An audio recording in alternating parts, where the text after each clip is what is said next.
Hi, this is Ryan, and I've had two tabs open for 20 minutes now waiting for one of them to make sense. Tab 1 is Microsoft's. It says that to be a Copilot plus PC, Microsoft's own badge for a modern AI laptop, a machine needs 16 gigabytes of RAM, minimum. That's not a reviewer's opinion. That's the company that makes Windows telling you the floor. Tab 2 is also Microsoft's, a 13-inch Surface laptop for business, $1,299.99. Read the memory line with me. 8 gigabytes, $1,300, half the memory their own spec sheet says a modern laptop needs, sold by the people who wrote the spec sheet. Here's what makes it strange, though. 8 gigabytes was supposed to be dead. Apple killed it across every single Mac. Microsoft made 16 the law for its own AI badge. That fight was over, and we won. Then this year, 8 gigabytes came back. Dell brought it back. Acer brought it back. Apple brought it back. So who dug it up, and why is it suddenly sitting inside a $1,300 laptop? Subscribe, because on every forecast I read, this doesn't end until 2028, and I intend to be here every time they try it again. To understand who dug 8 gigabytes back, you have to understand that it was actually buried, properly buried, headstone and everything. October 2024, Apple takes every single Mac it sells, the Air, the Pro, the iMac, the Mini, and doubles the base memory. 8 gigabytes becomes 16. And here's the part that matters. The price didn't move. $9.99 before, $9.99 after. Twice the memory, same money. Companies don't do that out of kindness. They do that when the old number has become embarrassing. That was Apple quietly admitting 8 gigabytes was finished. Microsoft agreed. When they drew up the rules for what counts as a real AI laptop, the Copilot Plus badge, the one on the sticker, the one in the ads, they wrote a floor into it, 16 gigabytes, in writing, not a suggestion. Two companies that agree on almost nothing agreed on this. Oh, and one small thing I want you to hold on to. Microsoft's official minimum to run Windows 11, still 4 gigabytes. 4. That number is a loophole with a door on it, and somebody is about to walk through it. So the fight was over, we won, and most people stopped paying attention, which is usually right about when you should start. Quick detour, because if you don't have this straight, nothing after it lands. RAM is not speed. I know it gets sold to you as speed, but that's not what it is.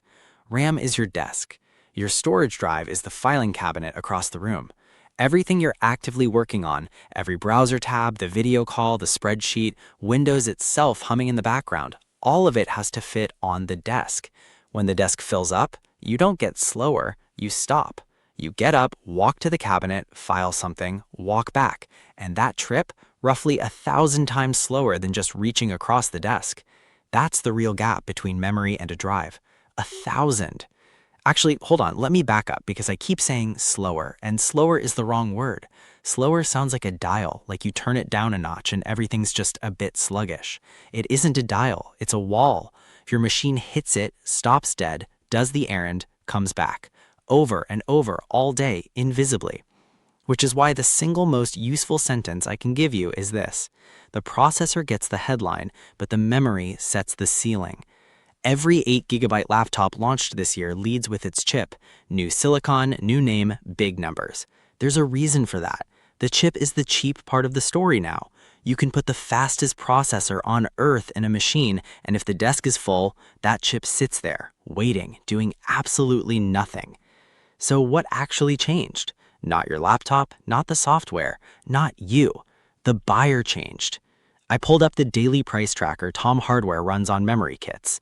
June 3rd this year, cheapest 32 gigabyte DDR5 kit in the entire United States, $374.97. Pause on that. A year earlier, that same capacity routinely sold for $80 to $120.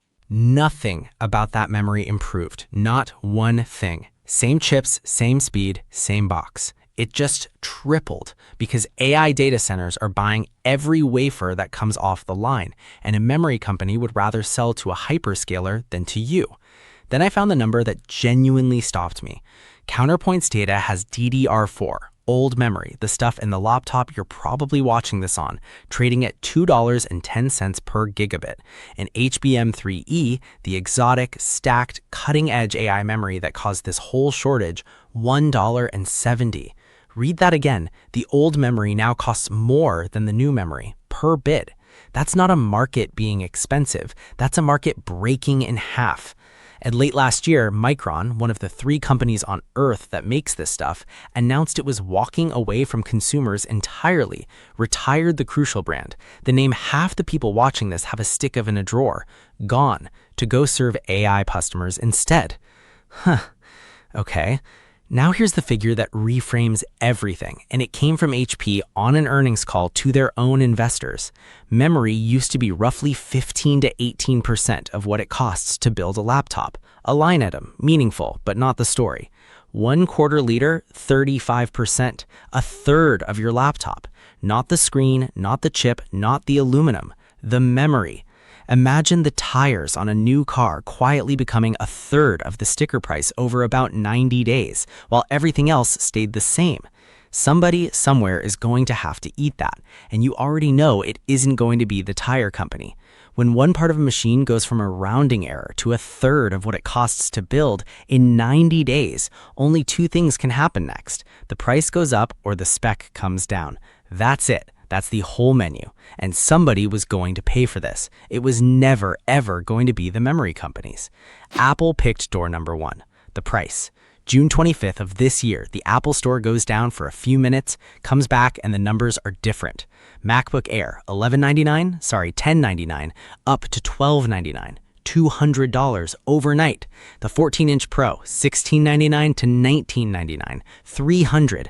iPads too. And Apple said why, right there in the statement. We have never seen a component price increase this much, this quickly. Tim Cook had already called the increases unavoidable. Sit with what that means for a second. Apple, the company with 12 to 24-month forward supply deals locked in, the company with more purchasing leverage than almost any organization on the planet, they couldn't absorb it. And the market's response was brutal. The stock dropped more than 6% that day, worst single day since April of 2025. That's the strongest player at the table folding. So now ask yourself the only question that actually matters here. If Apple couldn't hold the line on an $1,100 laptop, what happened to the $699 one? Because you cannot add $200 to a $699 laptop. That's not a price increase, that's a different product.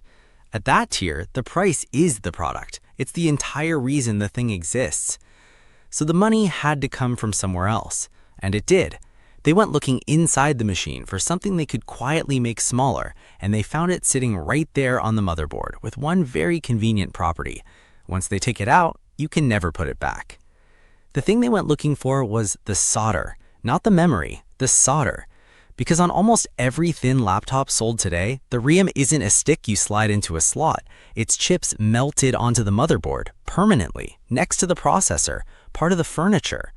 Which means the memory number you pick at checkout is not a starting point, it's a life sentence. That page, the one where you're deciding between the $699 and the $899, is the last time you will ever, in the entire life of that machine, be allowed to touch its memory. And in December of last year, an analyst firm called TrendForce made a prediction that read at the time like a bad joke. They said mid-range laptops were going to go backwards, slide from 16 gigs back down to 8 by around the second quarter of 2026. People laughed at that, genuinely. You could go read the comment sections. Second quarter of 2026 arrived. Comtex, the big Taipei hardware show where the whole industry shows its hand at once. Dell showed up with a new XPS 13, $699, CNC aluminum 2.2 pounds, a 13.4-inch 2.5K touchscreen running at 120 Hz and 500 nits. That is a genuinely lovely machine. Nothing about that chassis is a compromise. 8 gigabytes. Acer Swift Air 14, $699, 8 gigabytes. Chewy, the Unibook, around $449, 8 gigabytes. Apple, the company that held the funeral, brought out the MacBook Neo, 8 gigabytes. And Microsoft, the company that wrote the 16 gigabyte rule, 13-inch Surface laptop for business, $1299.99, 8 gigabytes. TrendForce wasn't joking. They were reading a supply chain. Now, I want to be scrupulously fair here because this next bit is where most videos on this topic get lazy and start yelling. Nobody at Dell woke up and decided 8 gigs is good again. Nobody at Acer thinks you'll be happier with less. They are all standing in the same fire.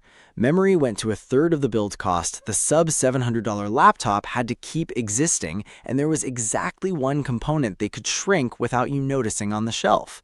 Here's the sentence I'd carve into the wall. They didn't decide 8 gigs got better, they decided 16 got too expensive to give you. Nothing about 8 gigs improved. Windows didn't get lighter, it got heavier. Your browser didn't get leaner. There was a suspected YouTube interface bug this year that spiked a single browser past 7 gigabytes. 7 from one site. That's an entire 8 gig laptop eaten by a tab you left open. The machine got smaller on the inside, and then they welded the door shut.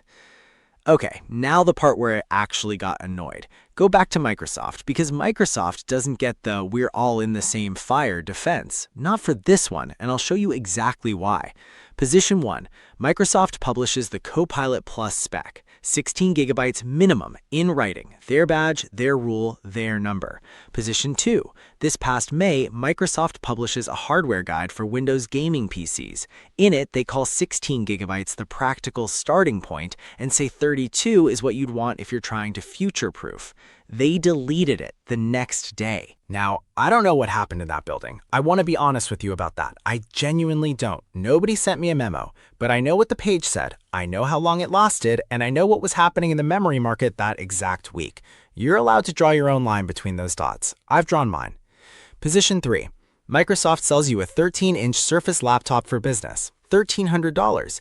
8 gigabytes of RAM. 16 is the law. 16 is the practical minimum. Delete that. Here's 8 for $1,300.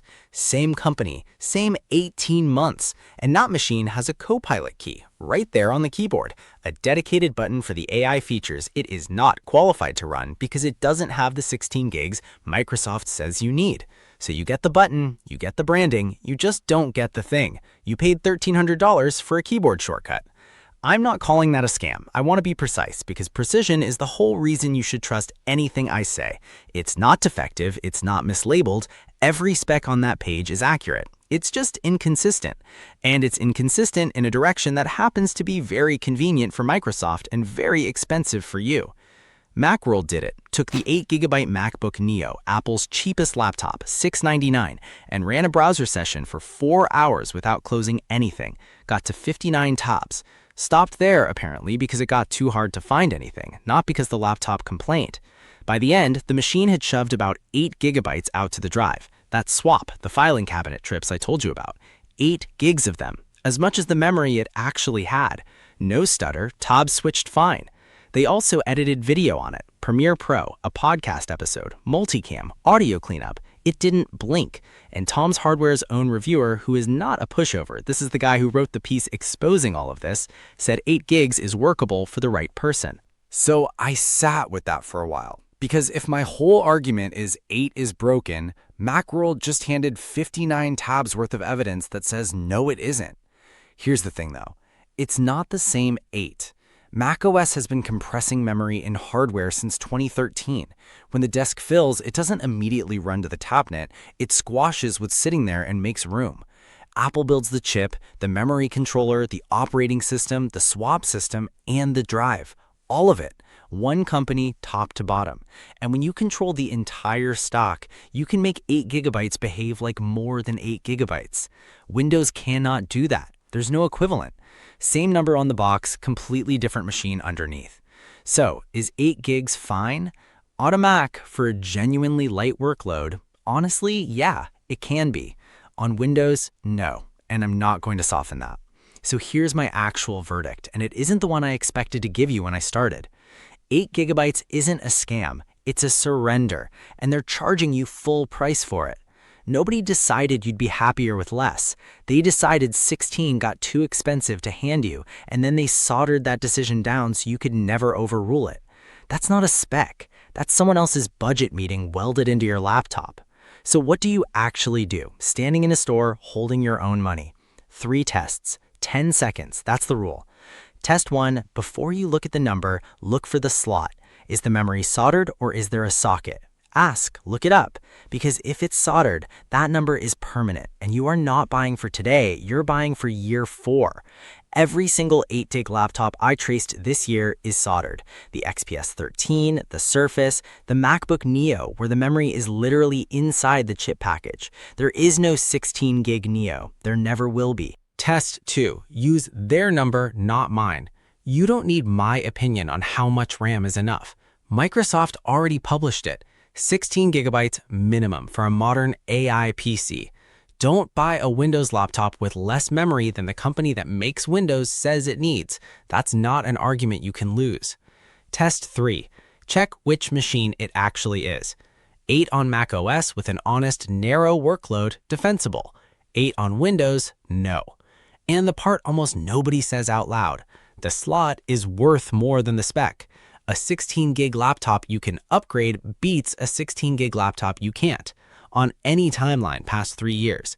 It beats a 32-gig laptop you can't. In a shortage, the ability to change your mind later is the most valuable thing on the spec sheet, and it's the one thing that's never printed on it. Now, the 2 things I actually want you to do differently. Do not wait for a sale. I need you to really hear this one because it's the opposite of every instinct you have. There is no sale coming.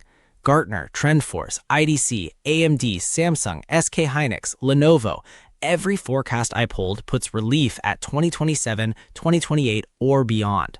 Gartner thinks the sub-$500 PC just stops existing by 2028. Black Friday will discount screens and last year's stock. It will not undo a 130% component repricing. Waiting doesn't make 16 gigs cheaper, it makes it rarer. And go look at used. Seriously, an old machine with 16 gigs and an actual memory slot might be the best value left in consumer tech right now. Think about how strange that is. The old machines have the feature the new ones deleted. That's not nostalgia, that's arbitrage.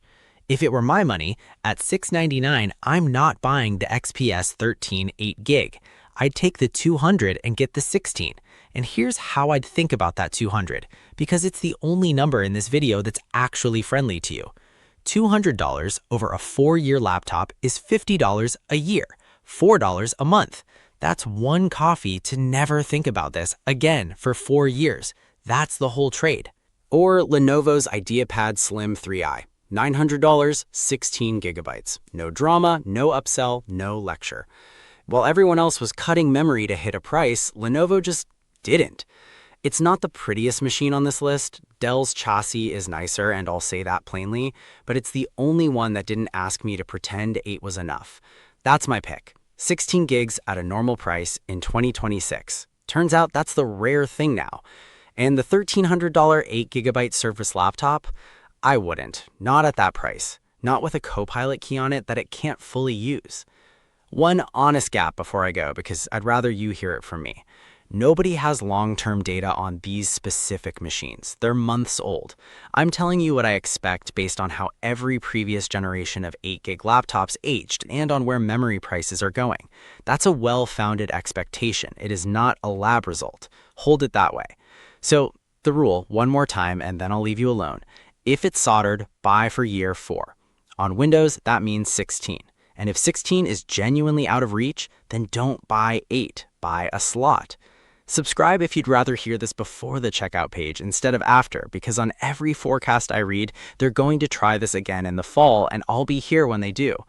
Now, I want one thing from you in the comments. Go check your laptop right now. How much memory does it have, and is it soldered? Tell me what you find. I have a feeling a lot of you are about to discover something about a machine you already own.